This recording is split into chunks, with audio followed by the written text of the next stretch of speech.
All right, good morning and welcome back. If you have forgotten my name, I am Alex Merrill, and along with you guys, we're joined by Steve Bingo. We're going to talk about digital workflows and other considerations for digitization and projects. So, a quick outline. Before we begin, we kind of want to do another kind of setting the scene with a few questions to ask to make sure that we've asked them and answered them before we start the work. If you've, as we discussed yesterday, these projects can be very time and cost intensive, and so to do them right the first time is, of course, the way we want to do it. And answering these questions will be a great way to start doing that. Then we're going to talk a little bit about digital curation or preservation as and how it relates to our digitization workflow. Digital curation is a very large subject, so we don't want to really get into all of it right now, but I really want to kind of see if we can tie in what a kind of what seems like a point A to point B digital workflow can then also be tied into a digital curation lifecycle and how that kind of relates just quickly, and maybe get some resources to find out more about what that means in a larger sense. And then after that, Steve's going to take over and walk us through kind of the step-by-step of a format-agnostic workflow. Obviously, like Michael Pond and Marco English and Steve will be doing more format-specific types of things for audio and video and photos. But now we're kind of trying to do an overview of kind of like I said, the format-agnostic process. And we do have some hands-on plan. We're going to do some discussion, question, answer. Then we have some hands-on for file naming, file structure, and we have also handed out a pretty detailed digitization workflow. That was pretty detailed because it had a lot of students involved, so we had to be very specific and very outlined with metadata plans and who's doing what, when, why, and how to make sure that we are trying to maintain the integrity of the metadata and the files long term. And I need to give a quick shout out to our fabulous manuscript librarian, Cheryl Gunsterman. She was very, very, very involved in that workflow that you see before you right now. And she's fantastic. And well, enough about Cheryl. But so let's just kind of get started here. Before we get started, we really want to ask the question. I know we talked about it yesterday. Strategic. How does any proposed project, like the one we were maybe talking about yesterday or this morning with Jennifer, how does this project or this collection fit into your overall strategic goals? I know we talked about the strategic goals a lot, but it really does. I want to stress how important it is. The quickest way to have an orphan collection is have that collection not meet the goals of your organization. Then if it is a I don't want to say it, but a pet project of one of your staff members, it doesn't fit the goals, and that staff member moves on. It may not get support it really needs to continue on. And so it really needs to hit that strategic, overall strategic plan or goals or mission or however you want to describe it. And we talked a little bit about this yesterday as well, but it's, again, great to add here. You really want to establish up front, if you have the digital infrastructure or technology infrastructure, however you want to call it, to really take care of initially and then sustain those objects long term. And so one of the things you can kind of do is it's one of those ideas where you can do you fit your goals for the project to your current technology infrastructure and use that as a base to move forward and say, look, maybe we do a pilot project of 10 cassettes and show how successful it is, and then you can build your infrastructure by getting more money to build your infrastructure, or you can initially try to build your infrastructure to your goals. Does that make sense? Good. All right, fantastic. A little more kind of additional or almost operational, and this is where I want to get some conversation going between all of us here. And we'll give about 5 minutes after we go through these 3 questions to maybe talk amongst yourselves a little bit about what they mean to the project that you're doing or are thinking about doing. So who is going to complete and maintain the work of the project? This is obviously distinctly different from the technology because it's the human resources that'll be applied to it. And it's a very good, it's one of the three things we really have for a digital workflow or a digital curation lifecycle. We'll talk about it here in a second. You have three things. You have technology, you have people, and you have policies of administration. Those three things kind of create an overall workflow, an overall lifecycle, preservation, curation. People use all this, people kind of conflate a lot of those things. Curation comes more from the e-science community. It's more, because they are more focused on reuse of like data sets and those sort of things. Data preservation is more of a term we use in the kind of the cultural heritage community because we are more fixated. Well, yeah, fixated. I'll say it. We're more fixated on preserving the object as it is instead of trying to reuse like a data set in for another project. Okay. So the next one is, what is the audience and the purpose of the project? This is somewhat interesting because I think as we talked about, like Jennifer was talking about, they were digitizing for access instead of preservation. And so there was a very different workflow. They use a lower DPI than they would have in lots of ways. Example from our institution, Washington University, I referenced the Hirahara collection yesterday. At the same time we were doing that project, there's also other collections that are being digitized, and our fantastic archivist Steve Bingo created a separate digital exhibit outside of our standard CMS to kind of bring all of the disparate collections together and give a really good contextual narrative to the entire selections, if you will. So that in that way, that was an added workflow or an added workflow step. Maybe since if you're not doing preservation, scanning or digitization for preservation, you might leave some of the steps out that we're talking about, or I shouldn't say leave them out. You would have different considerations or different reasons for what you're doing. And then one of the things that we haven't really talked about much here is how do we define and evaluate success of the project? This is especially important to think about if you're trying to go for any kind of funding. The IMLS, well, I know back when we started, well, when I started, I shouldn't say when I started doing digitization projects like 2004, you could define success by, in some ways, just saying web traffic, right? Like web analytics was defining success. If you could increasingly get exposure or access to your collections, that was a definition of success, and it is. But as this kind of evolves, we're talking more about outcomes-based evaluation, and so it's not just, in lots of ways, especially IMLS. IMLS is very focused on outcomes-based evaluation. If you see any of their RFIs, RFPs, they're very focused on not only that what the material is, and whether it's unique or rare or sensitive, fragile, but what will the outcomes be for people when they see it. We did an outcome-based evaluation for the Western Waters Project, IMLS. So it was, how can we evaluate how all the collected information from all the institutions affected educational outcomes for water in the West. And it was, outcomes-based evaluation, there are some detractors about that because it's really hard to actually evaluate that the outcome you're saying that you're trying to evaluate you actually succeed at that. Because, I could show Vinton lots of things online, sorry, not to call you out, but how can we evaluate whether he's learned anything from that, or whether I've learned anything from when I see an object online, or from a photo. So, of course, the who, what, when, why, and how, the first question, you just answer it like I would do. I'd be like, that's me.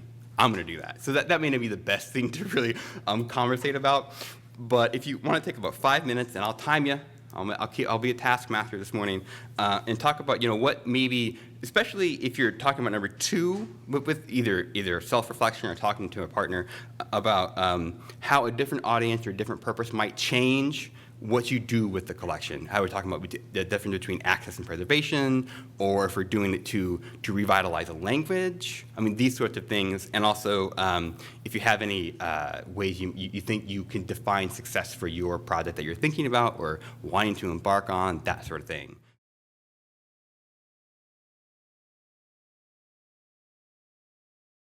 So would anyone like to share any of their discussions about either the audience and purpose of the project, or how they would define success, or even who's actually going to be the human resources on your project? Anybody? Oh, please.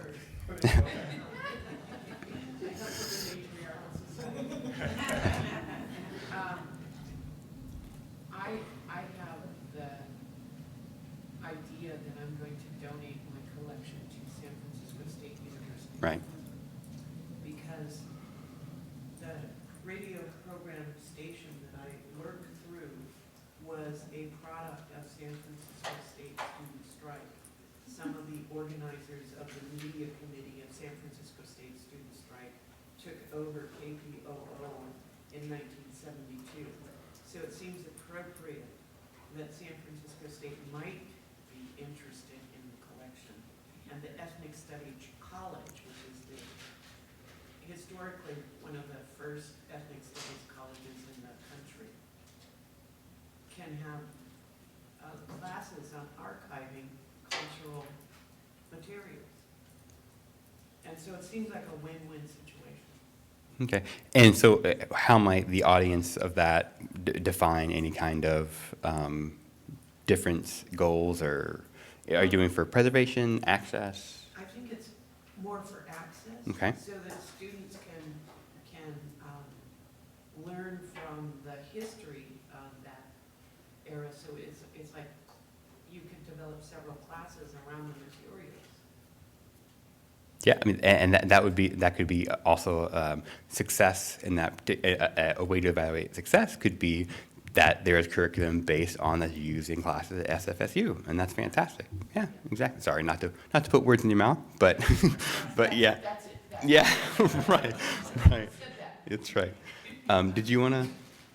What I was telling them was that, you know, we're working on repatriating a very big project, and we have government to government, and we have an AGPRA committee, and there's also myself involved. So there's all of these different people that are involved, but there's actually not a lot of collaboration. So in working with those things, you know, who is going to maintain it? It should be me, but there's so many people involved that there's, you know, bringing government together to discuss these things and move forward is really hard. Right. So, you know, what is the audience and the purpose? You know, our purpose is to repatriate, but the audience are the government to government, it's the NAGPRA, it's the community, and it's myself as the coordinator. And how will, you know, the success be defined and evaluated, you know, based on those things? It's a collaborative effort. So being able to bring everyone to the table and put everyone on the same page is basically the, you know, evaluation, and that would define the actual productivity of what we started with and where we're ending. Right. Fantastic.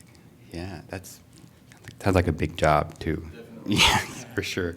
Anybody else? Okay. Well, we're going to move into a little bit talking about how. Well, first of all, yes, move a little bit into discussing the overall outline of a digital curation or preservation life cycle, and how that goes into and kind of flows into the workflow, any format agnostic workflow. But before we start talking about that, I'm curious to get just some off the cuff remarks about what digital curation or digital preservation means to you, because it can be very institution specific. I've talked to people who have titles of digital preservation officer at BYU, and they have a very different, not necessarily very different take, but they have a lot of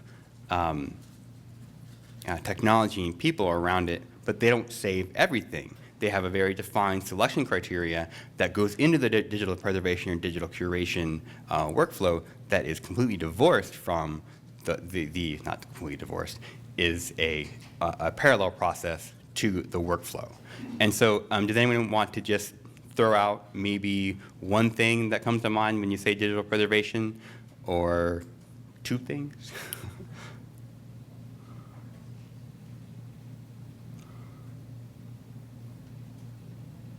Fair enough. Then Photographs? oh, I don't know, photographs Yeah, exactly. Yeah, we're going to take those photos and put them in digital form. And The age of the audio tapes? okay. So we're talking about the form. So we're talking about formats. Yeah, great. Okay. Please. I think in all cases, the point of digitizing is, as was mentioned before, access. Because like, for instance, with our yearbooks, you know, if I'm teaching a class and then somebody comes to look at the yearbook and then all of a sudden they're gone, and two other people have looked at it after them, and then there's pictures cut out of the yearbooks. You know, you want them to have access, but you want to preserve the item. So digitization seems to be the way to do that. For sure. Yeah. And that can, and that's where you get the different reasons for, right? Because I mean, and this we kind of fit this back into our strategic goals discussion, right? There are some things that institution may choose to add into this life cycle discussion and really take a long-term view of sustaining that particular heritage item. These are mostly like in digital form, because at Washington University, you know, we do a lot of our stuff. I mean, a lot of our stuff. That's great. A lot of our digitization plans it's for preservation, but it's mostly for access, right? I mean, and we do this because we are not going to throw away the original copies of these things, right? But we do have, we are moving to a place where we get all of our theses and dissertations in Adobe PDF. And lots of times that is the only copy that the university has, besides, and Mark can maybe correct me if I'm wrong, I think we still get the signature page in paper. Is that correct, Mark? Yeah. So that's the only thing that our university has locally, and that is for our PhD and theses, besides maybe the one that was done out at ProQuest UMI, but of course that's a paid system. But we have our own copy digitally. And those are what we consider, if that file goes away, however it might be, if it becomes corrupted, we have to expend much more energy to get that item back, because we do not have a physical surrogate of it. So we spend much more time, much more effort ensuring that those digital-born objects are preserved. We do fixity checks on them to ensure that the digital files will not change. We make sure that the file format is extensible, sustainable, et cetera. And so now, sorry, I got a little bit off topic there, but that's fine. That's what I kind of mean, the difference between, or how they dovetail into each other, but can be distinctly different, depending on your process and the project and the goals, if you will. I was at the Convening Culture Keepers conference in April, and there's a gentleman who, right, so if you have the one last copy of a speaker of a language, and it is on cassette tape, and you know that is going to die at some point, it's just going to disappear. That is something you want to make absolutely sure stays exactly as it was, for better or for worse, as it was on the cassette, right? You do not want to have that file become corrupt, and so you have to do more than just back it up. And that's where I want to kind of get into that digital curation or preservation is not what we call backups. IT backups, like to tape, like we do all the time, to off-site storage facilities, that's a crucial part of digital curation or digital preservation, but it's not an entirety of the strategy by itself. And so I talked a little bit before, but for me, when we talk about digital curation, it's the technology, the people, and policies that are in place to make sure that the objects continue to stay as they are and stay as they are and continue to be accessible in whatever format. And so, excuse me. And this is where I want to talk a little bit about how, in lots of ways, if you're doing this for preservation of an object, that this A to B workflow has to have a life cycle attached to it. Once you digitize it and put it on the shelf, that's only the beginning in lots of ways, especially if you have things that are fragile in the sense of now you have the one digital copy, or maybe you'll take that cassette tape and flip it to CD, and then so then at least you have another physical copy besides one that's in a CMS somewhere. But there are other ways that we can like talk about that kind of tiered access, if you will. So this is an example of a digital curation lifecycle. I know, right? I know. No, and this is going to be brief. I promise this is going to be brief. But the Digital Curation Center from the UK, from part of JISC, they put together this fantastically beautiful object, but that is fantastically dense. Fantastically dense. And have you seen this before? Exactly.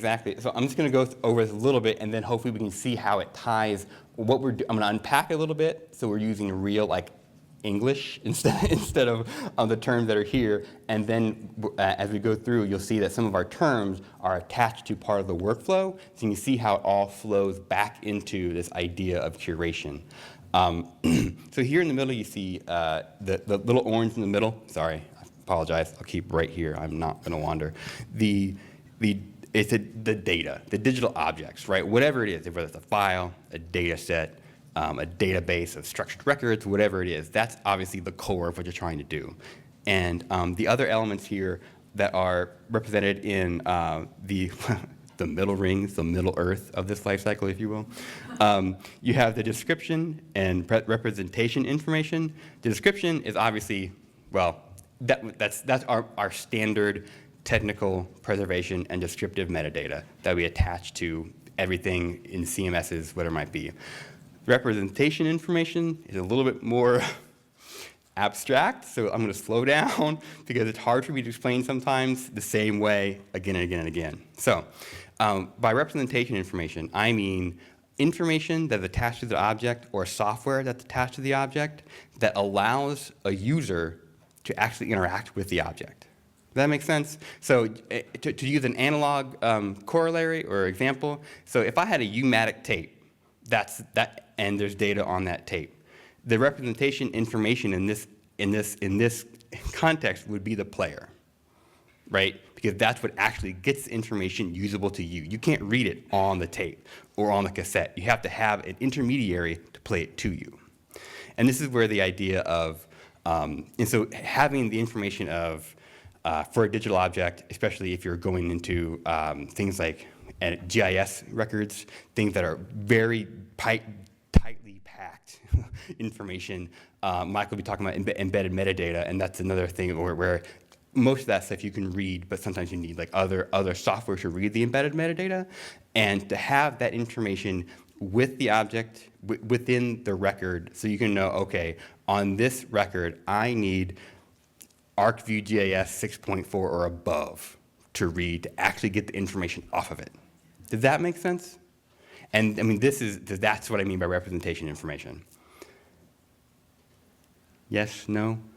I mean, I explain it differently almost every time, and hopefully that was a good explanation of what I'm trying to get across. Okay, and then we move out to the preservation planning, the two blue rings here, and these are what are called full preservation lifecycle actions. So it means everything in the middle, from the yellow to the yellow-orange, are things you are always considering as you're working on during your workflow.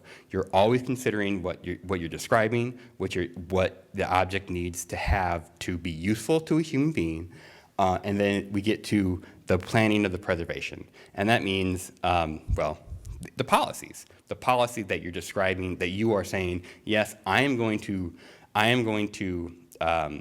either have a software that checks file integrity every 6 months. Again, it's what's called like a MD5 hash, or there are other hashes. It's an algorithm that reads a digital file, spits out a long string of numbers, and then you can go back and run the same file through the same algorithm. And if that string of numbers has changed, something has changed in the file. Does that make sense? Great. And so that's the planning of it. And that's the blue ring. The light blue ring is what we're doing right now. It's community watch and participation. It is it's keeping engaged with changing standards, changing frameworks, making sure we're doing the best we can to keep on top of technology and frameworks and standards. And so I think, and this might be hokey, I think we should all give ourselves a round of applause. I'm not kidding. For being here and continue, because I mean, we're being engaged in the process, and that's fantastic. And the other part of that is participation, and that's being if there are new standards, being a part of that conversation. If there are new tools that are being developed, because there are open source tools that do a lot of these processes we're talking about, like file fixity and data integrity. And there are also large vended products that do this. Well, there's one large vendor product that does this. Excuse me, but I digress. And then out here on the yellow, the kind of the snake eating its own tail idea over here, that's the implementation of the plan to do those things. Does that make sense? Like you've planned to do those integrity checks every 6 months, and then it's the follow through on that plan. And that finally gets us out to the outer ring, and I swear I'm going to move on quickly from this. And I'm not going to go through all of these because this is the actual workflow of digitization. It's getting the object, it's making sure the file is okay, first of all, and it's going through and transforming and saving it and backing it up. And, well, maybe I will just go through it just really quickly. It's create and receive, well, I should say. At the top, we have conceptualize, which is the plan for the project. We create or receive the document. A lot of this is based on on an e-repository that gets a lot of just submissions, so it wouldn't be like our theses and dissertations repository that gets items pushed to us that we don't create ourselves. So this is where we have to check these records, make sure, depending on the ingest method, check for viruses, depending on what's there. Make sure that at the beginning we have a good object, because it doesn't matter how many times we run a checksum against a bad object, because it'll still be the same, but it'll still be a bad object. Does that make sense? Hope so. And then the rest of it is kind of, we'll talk about it as it goes through. It's selecting, doing more preservation on it. But that's, I think I'm going too deep into that right now, so I'm just going to move on. And here's me describing it in text form, which I probably should have done before. But here it is unpacked. So this is if you strip it all the way down to its core. That entire digital workflow, that beautiful, densely packed thing is talking about how we are doing these core elements, how we're getting our objects, how we're checking our objects, how we are saving our objects, and how we're sharing our objects. It's stripped all the way down to its element, all the way down. And so we can talk about things like scanning or getting records from other places. We can talk about checking files up front, or since it's a life cycle, you're checking it again and again and again, and we're saving it. This might be where the save it process is. Yes, we do hand off our backups through central IT, as long as they are aware of all the sensitivities, or if there are sensitivities that need to happen. Like we do a cloud backup for only a small part of our collection, but we mostly do hard drive RAID arrays and then tape backups. Because if anyone wants to talk about cloud storage later, please, I would love to talk about it, because I'm still on the fence about cloud storage. I know everyone else is all in, but for my institution, not Blake, fantastic, all right. I mean, for an institution like mine, where we don't pay for our bandwidth, we don't pay for our electricity, like the libraries. Well, we do pay for electricity, I shouldn't say that, but we do not pay for our bandwidth. We don't pay for pushing to and from a server farm in wherever it might be. Then when we're pushing, because we have approaching 30 terabytes. Thanks, Mark. Most of it's video. We're approaching 30 terabytes. That cloud backup is only going to be for a disaster, and it'll cost us 10 times the amount to get that back than if we dump it to our 6 terabyte DLT tapes. It's just I don't trust the cloud as the only backup. I just don't. I don't agree with it. We can talk about it if any of you do. I would love to be convinced, but I don't think I will. Sorry, I just don't think I will. I had a statement. We're struck by lightning, and so our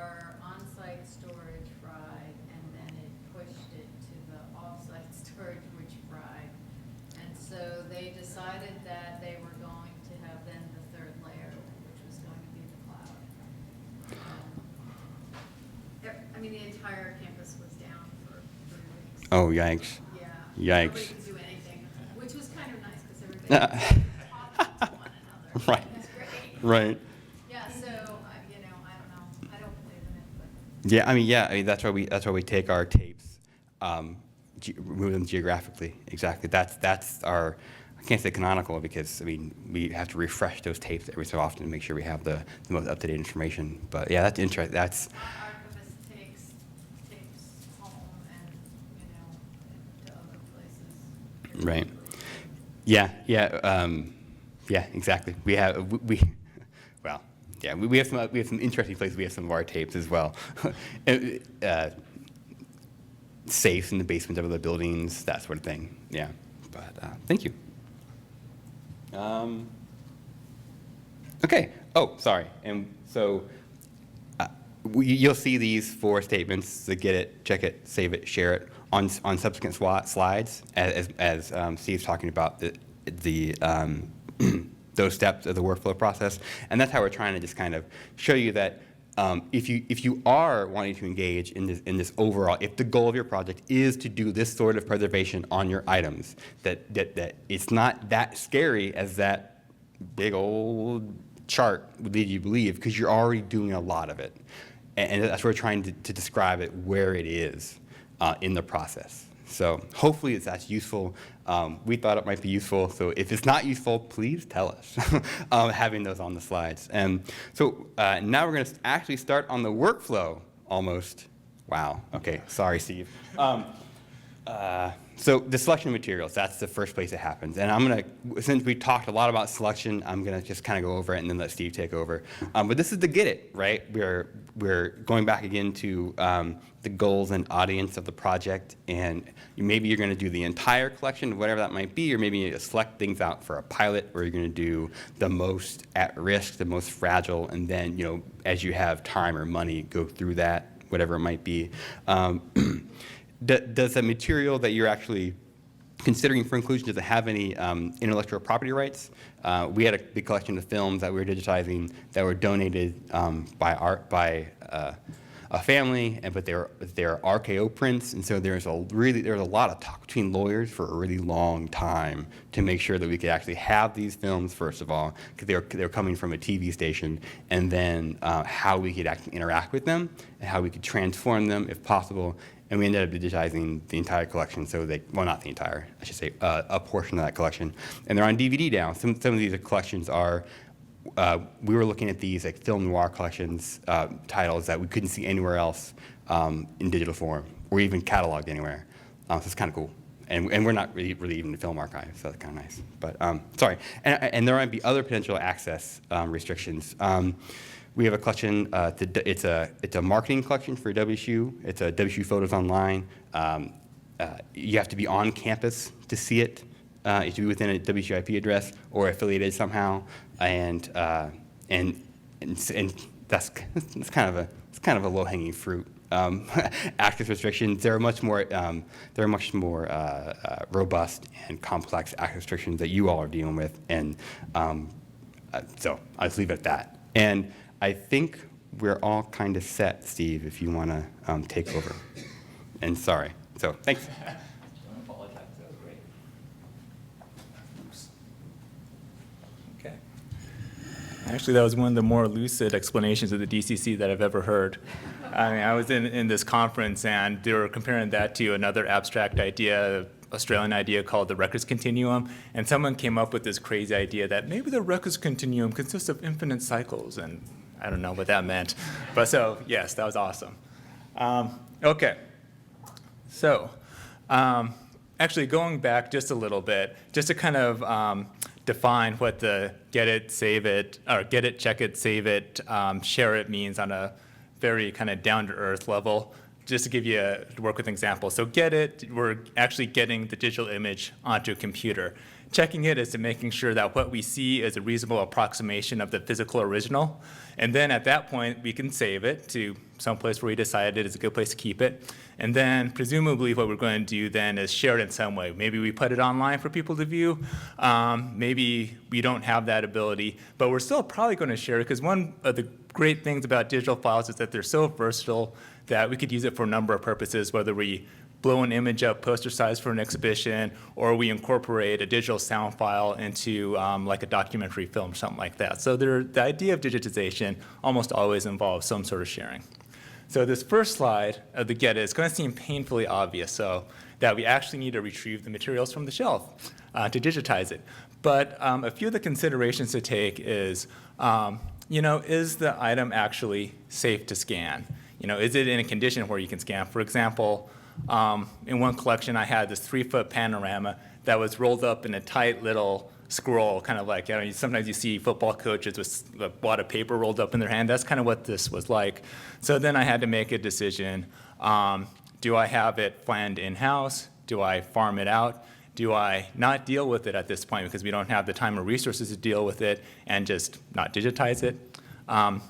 But fortunately, we do have our in-house conservator, and she, over the course of 2 weeks, was able to plan this out. In the meantime, I was able to process the collection and identify a space for it so I could attach an identifier to it once it was planned and ready to be digitized, and then afterwards it was encapsulated. And if that's part of your preservation plan, digitize before encapsulation is always a good idea. Just out of curiosity, how many of us have our in-house conservators?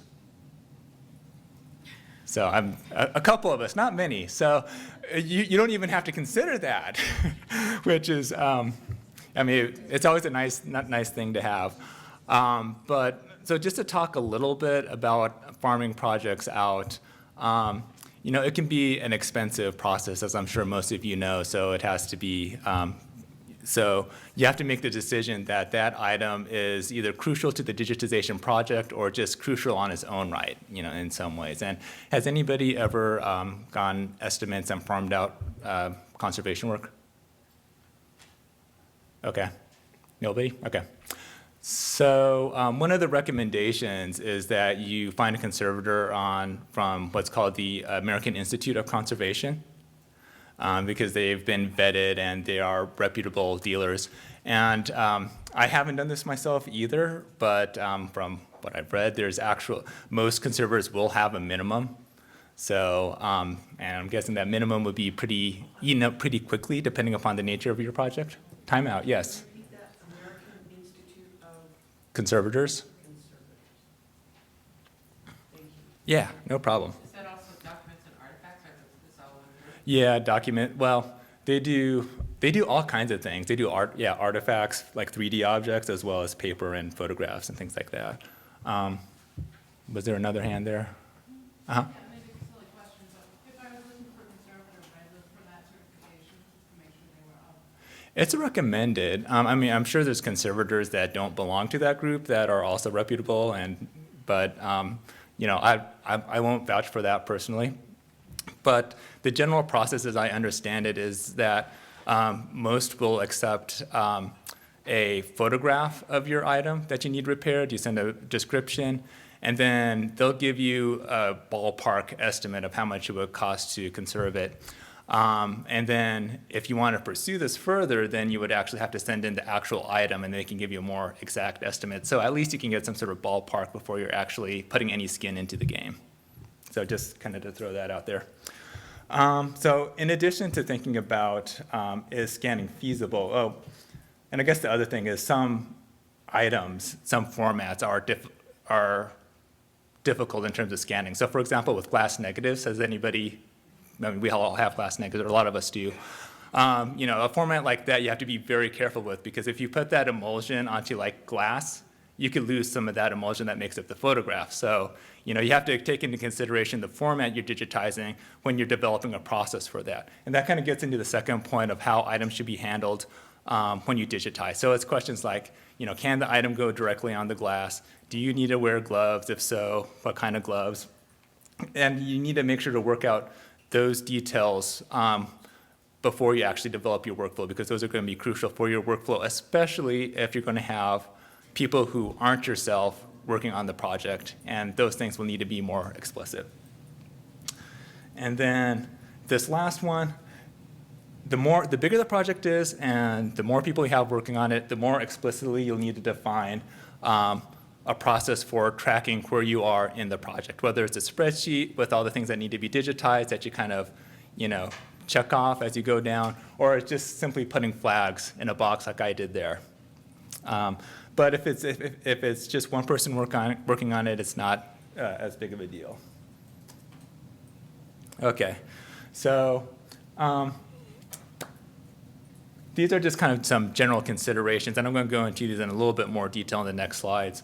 But on a very just general level, what you'll need to decide is what kind of archival masters are you going to create? Not just file format, but what kind of specifications are you going to have for your masters and for your access copies as well.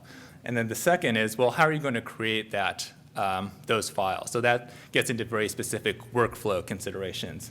And then the third is, where will these files live? So that's why I'm kind of mushing get it and save it together. And actually check it's in there too.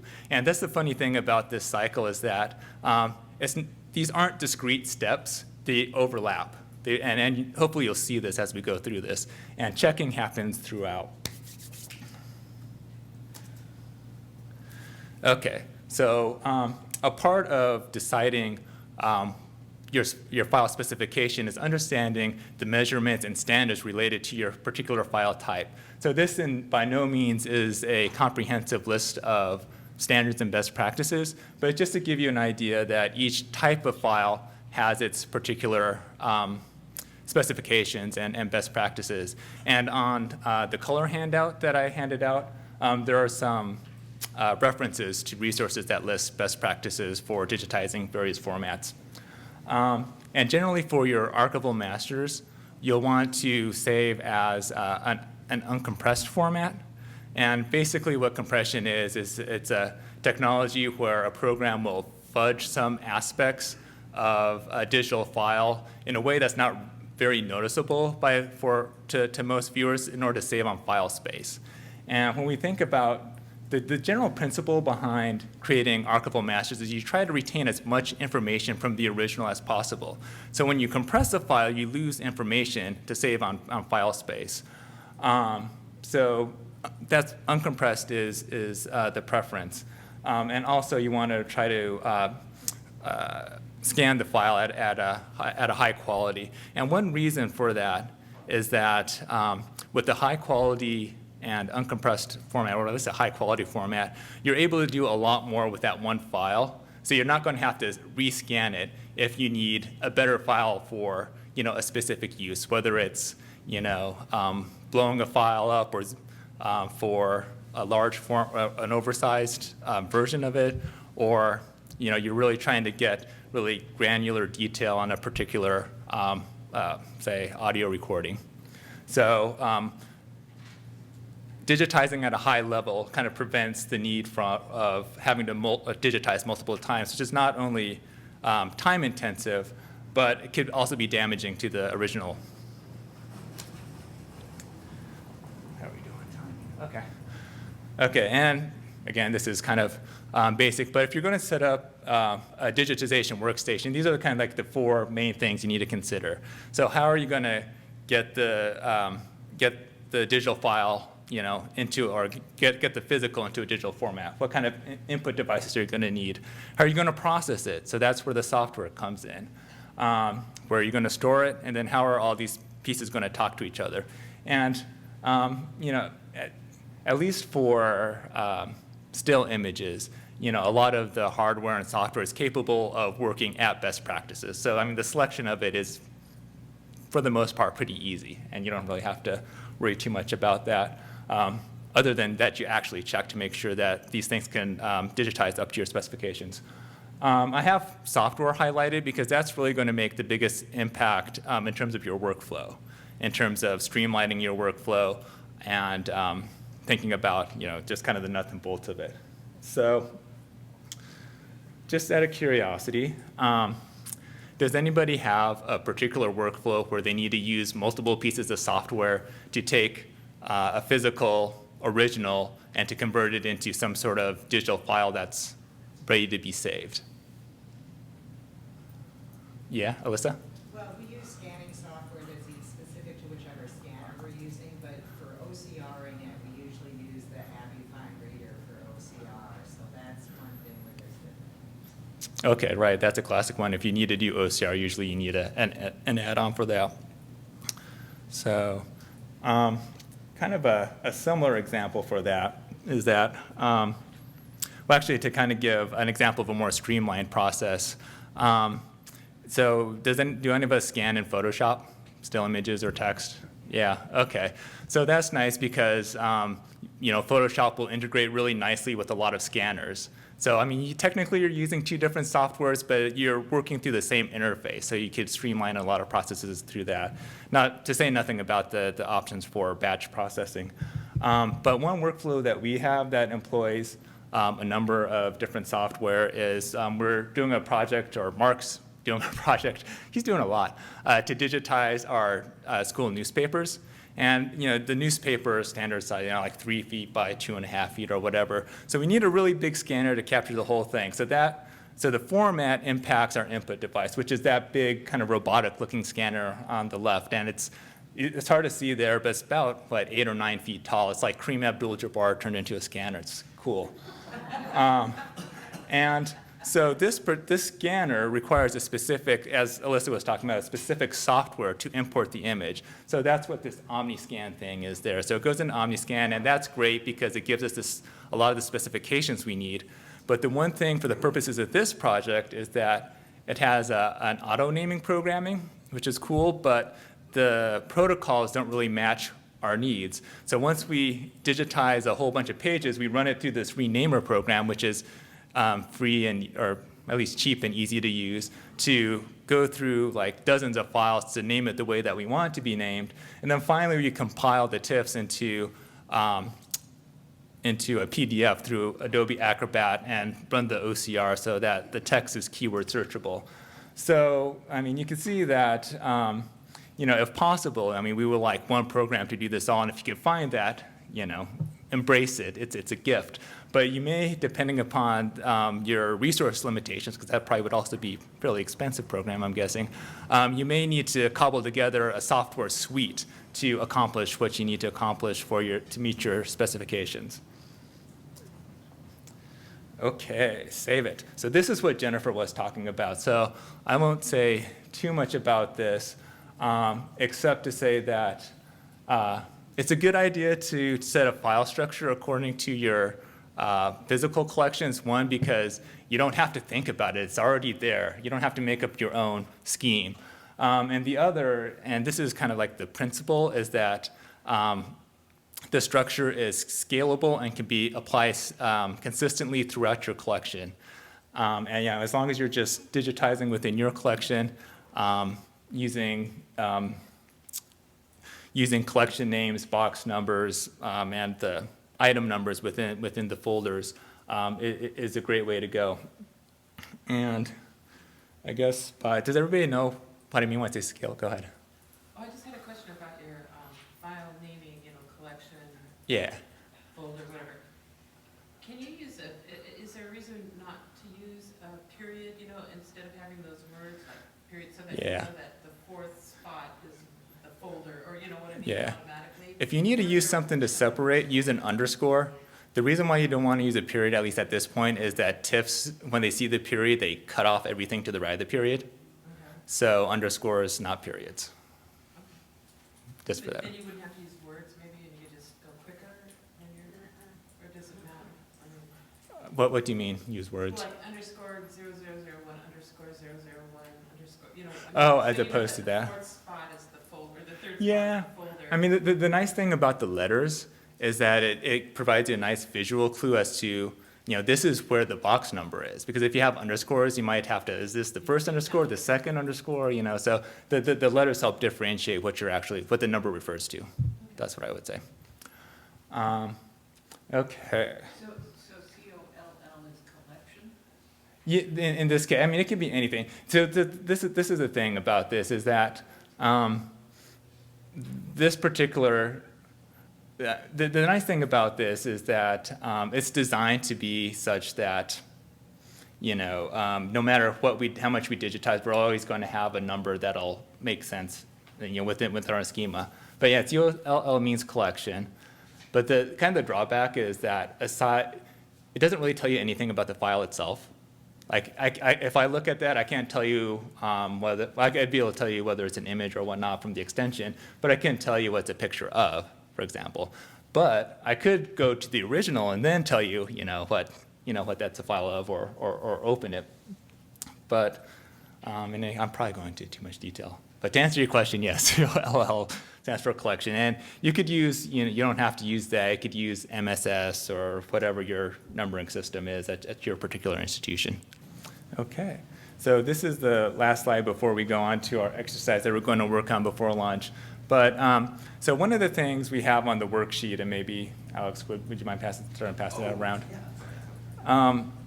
Is that what I was talking about in terms of file naming structure was primarily for your archival masters, but depending upon how you upload these things, if you upload it into a content management system, you may need to munge together files from different collections into a particular directory. For example, this is a collection in Content DM, and a really fast way to load things into Content DM is that you put a bunch of images into one folder and then just point Content DM to that folder and say, upload all this stuff, right? And if your Content DM collection is from the same collection, then you're not mixing collections. But if you're basing it upon a topic like this and you're bringing collections from like 17 different files, your presentation file is not going to match your preservation file. You're going to have to have some sort of generic folder, perhaps for that collection, that's not going to neatly match up to the way things are arranged on your shelves, like you would ideally want for your preservation file structure. So that's just something to keep in mind, is that when you discuss your workflow and where you save things, if you have the plan to upload this into a specific file structure, when you start thinking about how you save your presentation or access copies, you need to specify exactly how that's going to work out, because it might not be the same or it might not have the same structure as your preservation files. So, does that make sense? Anybody have any questions? So, who uses Greenstone? Okay. So, Kale, how do you batch upload in Greenstone? We actually, with some of the seed money that we had to start up our database, we actually contracted DL Consulting down in New Zealand, and we identified that as one of the major things that we wanted to implement on the back end. So it works with FileZilla Okay. for us, and we uploaded through a CPS index that points to a certain folder that has the records or documents that may be associated with each. Okay. Documents that are associated with each record. Okay, but you can point it to different files within okay, so you see that would be a lot, more cleaner and convenient.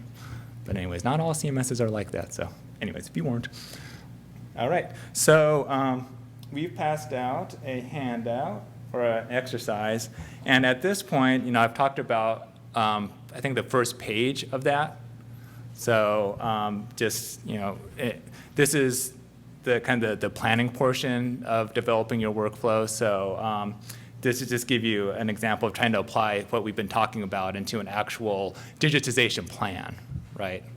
So how would these actually look on a plan? And this is the same worksheet that was used for the Plateaus People Portal, or very similar? It was more like that. But yeah, they were kind of. Right. And what resulted in that is that other two-page copy, which is the actual workflow of the portal, for the portal. So you do the worksheet, and then ideally you get to something like the actual workflow that's fleshed out. So for the next 15 minutes, that's okay. We'll work on this, and then we'll break for lunch.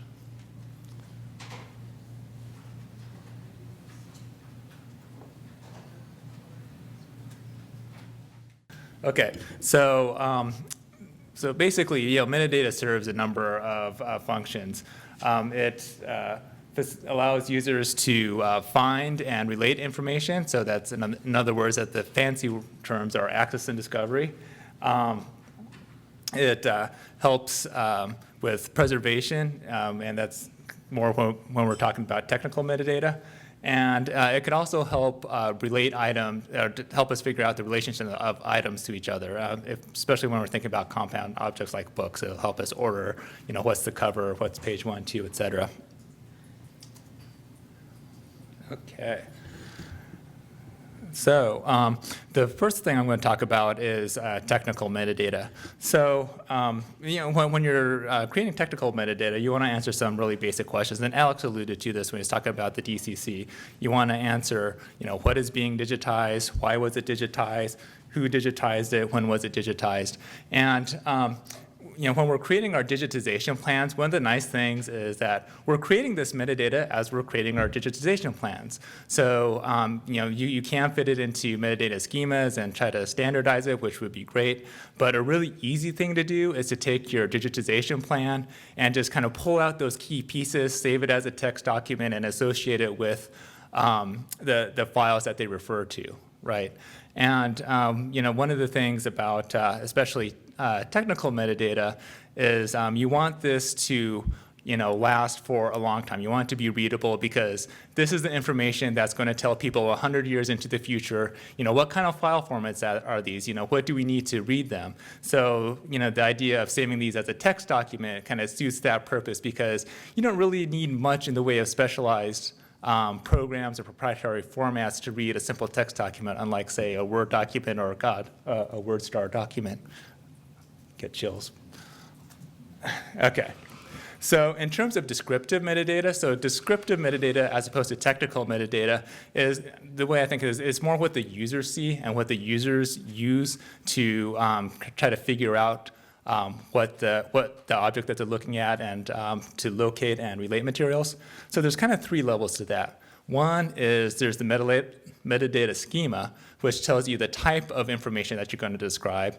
So, for example, most metadata schemas have a title, descriptions, and some fields that refer to some technical aspects of the document, as well as like subject headings, things like that. Then there's the content standards, which tells us how to fill in these fields. Some standards have complementary metadata standards. The standards is kind of defined within the actual schema itself. And then the most kind of the smallest level is actually choosing vocabularies to tell us, kind of what words we're going to fill into these metadata fields. Now, we don't necessarily need to have a specific vocabulary for every metadata field, but it could help so that we're not referring to the same idea by 10 different terms, right? And that's, that's very useful when users are trying to find materials that we only have like one term to refer to the same idea. And the nice thing is that in terms of the vocabularies is there are a lot of vocabularies out there that have already been created, so we don't necessarily have to reinvent the wheel. But in many cases, the vocabularies may not suit your needs, so you may end up developing an in-house vocabulary. So in terms of, and I'm taking some of these desirable qualities, I'm boiling down this document written by a group called NISO, called Good Digital Collections, and I think there's a link to that in your handout. But good metadata should make sense to users, to the community. It should be consistently applied, so that's where the standards and the vocabularies come in. And it should be preserved and usable for future generations. So one of the nice things about using a standardized schema is that they're generally designed to be interoperable. So in other words, easily migratable given a certain level of technical knowledge. Okay, so let's see. So I don't know that I'm going to say very much about selecting a metadata schema and content standards other than, obviously you'll look at the fields that are associated with them and then decide whether or not how well they match up to the materials being described. And then in some instances, some metadata schemas are very flexible, like Dublin Core, but kind of the downside to that is that because they're so flexible, it's really easy to go awry with implementing them. But then an important part, once you have your metadata schema selected, it's very important to define what do these fields mean. Now, the schema itself will help you define that, but you need to make sure that everybody who's going to be creating metadata is clear on what fields refer to what. So, for example, if you have an editor of the book, does that go into author field? Does that go into a contributor field? So that you're putting the same information in the right place in the schema. And then also making sure that control vocabularies are being applied consistently. Sometimes you get this thing called metadata drift, where at the beginning of a project, a term or a set of terms will be used to describe, certain concepts, and then as the project goes on, those terms either get expanded to refer to a larger universe of items or contracted to refer to a smaller group of items. And that inconsistent application can be difficult in terms of access. And then, so what do you do to actually create the metadata itself? So one suggestion is spreadsheets are really great for creating metadata for a couple of reasons. One is that it's really easy to, it structures the information, and then it can convert that into various text formats that that a lot of other programs can use to upload that metadata in one big bulk instead of having to enter the metadata for each item on an item by item level in a CMS.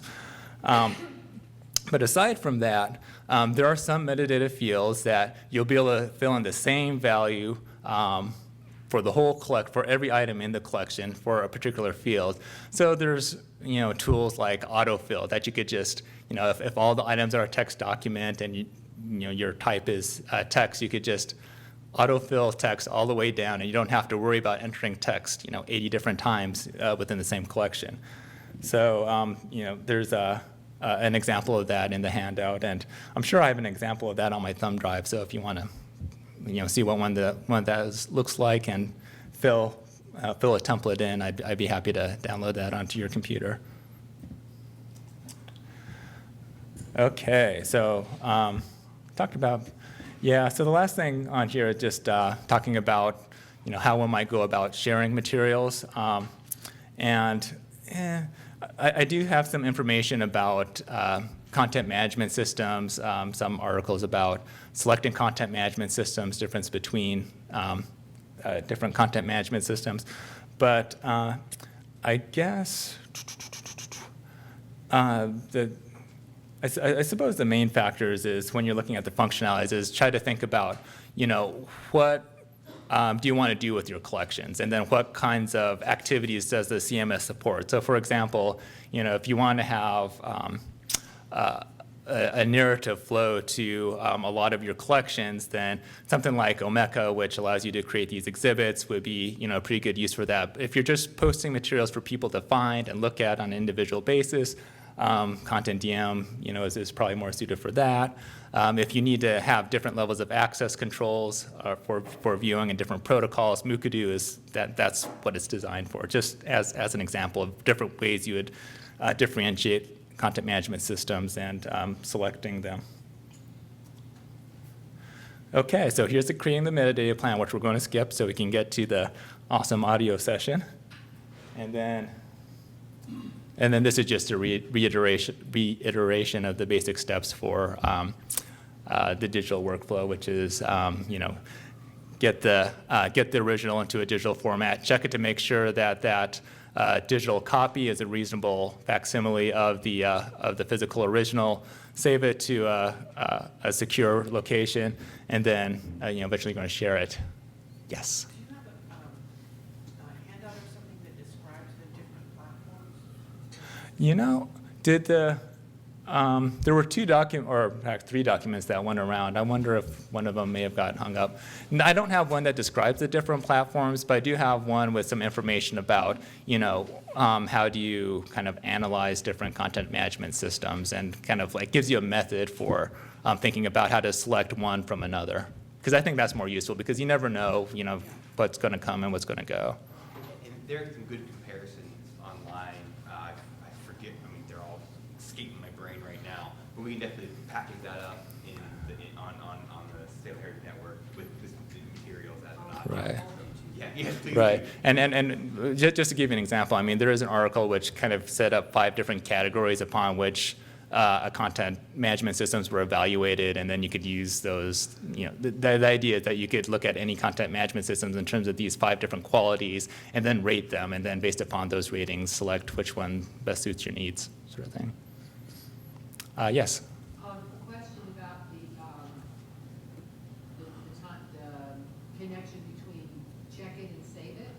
Uh-huh. It's a media format, you know, like in the real world, you go to Costco with a photograph that's very deteriorated, and they don't have a way of saving that for you, that it looks like a great new photograph. You know what I'm talking about, right? Of saving it, so, The difference between check it and save it, if the materials that you have are in a deteriorated state, right. are we gonna talk about levels of hardware or software that can, in your transferring digitally, Uh-huh. enhance whatever those images are, whether they be video or photograph or whatever, so that they're more usable?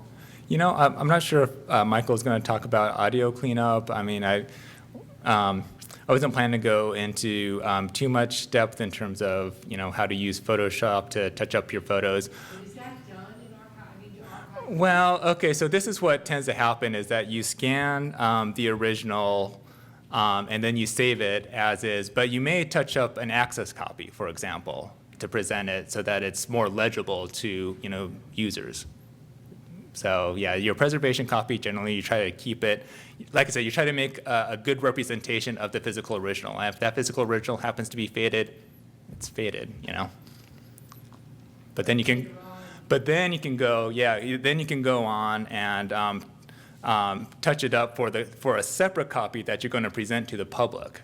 I mean, that's something that I mean, is not verboten, certainly. And what about with video? With video, I imagine it's similar, although I don't really work too much with video myself, so. about this more. Okay. Awesome. Did you have Okay. a question or a comment, Rod? Oh, I was just gonna say about metadata, generally the humans are the enemy of metadata. A lot of the human input there is, like, Yeah. and the more ability there is for people to type, and then obviously descriptive stuff. But, you know, I mean, for all this stuff, like, what we tried to do is just lock down as much stuff as you could, like in terms of drop downs and that sort of thing, so that it was really Right. consistently applied, because we've had to clean up so much data from some of these other databases that have come in, and it just created all sorts of messes. And sometimes it's little things like, you know, if it's the difference between a colon and a semicolon, if whatever your database reads that, and when it comes in, it can render the file not usable and stuff. So Oh, absolutely. all those, just where possible, eliminate choice. Right. No, I think that makes sense. And yeah, defining responsibilities in terms of, you know, who's filling in what fields. I mean, I think that's a really key thing to build into your workflow. So yes, definitely. Okay, so I think we're going to move it to Michael. Is that? Do we have any other questions about anything before we move on to setting up the audio portion, or we're good? Sounds like we're good. Fantastic. Or